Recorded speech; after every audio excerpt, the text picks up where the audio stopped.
សួស្តីបងប្អូនទាំងអស់គ្នាថ្ងៃនេះនេះខ្ញុំចង់ណែនាំពីប្រភេទរថយន្តម៉ាម៉ាដាដែលមានរូបរាងតាក់ទាញជាមួយនឹងចង្កៀងខាងមុខអីគឺឌីហ្សាញចេញមកដូចប្រភេទ Mini Cooper អញ្ចឹងហើយអ្វីដែលសំខាន់ហ្នឹងជារថយន្តអគ្គិសនីសុទ្ធដែលធ្វើដំណើរបានរហូតដល់500គីឡូម៉ែត្រជាងជាមួយតម្លៃគឺតម្លៃសមរម្យតម្លៃត្រឹមតែ$20000ជាងទេធ្វើដំណើរក្នុងក្រុងចំណេញបានច្រើនជាមួយនឹងការចុះខេត្តគឺអត់មានហានិភ័យព្រួយបារម្ភជាមួយនឹងការសាកថ្មតោះ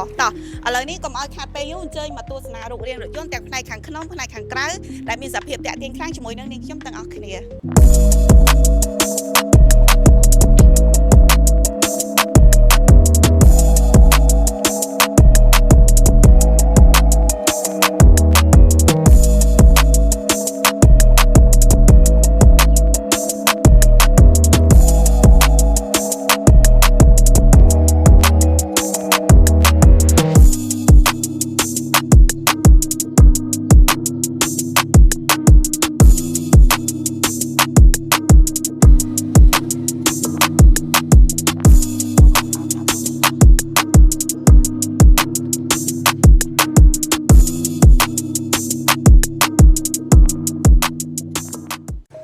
បន្ទាប់ពីបងបានមើលពីរូបរាងខាងក្រៅខាងក្នុងបោះឡានរួចហើយបងអូនសូមណែនាំពីសេវាកម្មរំលោះបន្តិចដោយសេវាកម្មរំលោះខាងបងអូនចាប់បើកពីរំលោះសុទ្ធឡើងទៅមានទូទាំង25ខេត្តក្រុងសហការជាមួយនឹងធនាគារជាមួយនឹងការប្រាក់ធូរត្រឹមតែ0.89% ទេហើយជាមួយនឹងការចូលឈ្មោះគឺបងអាចចូលឈ្មោះយកម្នាក់ឯងក៏បានដែរដោយជាមួយនឹងឯកសារគឺងាយខ្លាំងមែនជាមួយនឹងព័ត៌មានល្អិតបន្ថែមអាចតាក់ទងមក link Telegram ដែលបងអូនបានដាក់នៅខាងលើឬក៏អញ្ជើញមកដល់ទីតាំងផ្ទាល់ដែលស្ថិតនៅលើផ្លូវអង្គញាម៉ោងវិធីចិត្តសាជាមុំសានសុកចាឥឡូវនេះជាមួយនឹងនាងខ្ញុំលីកាជួបគ្នានៅវីដេអូក្រោយអរគុណច្រើ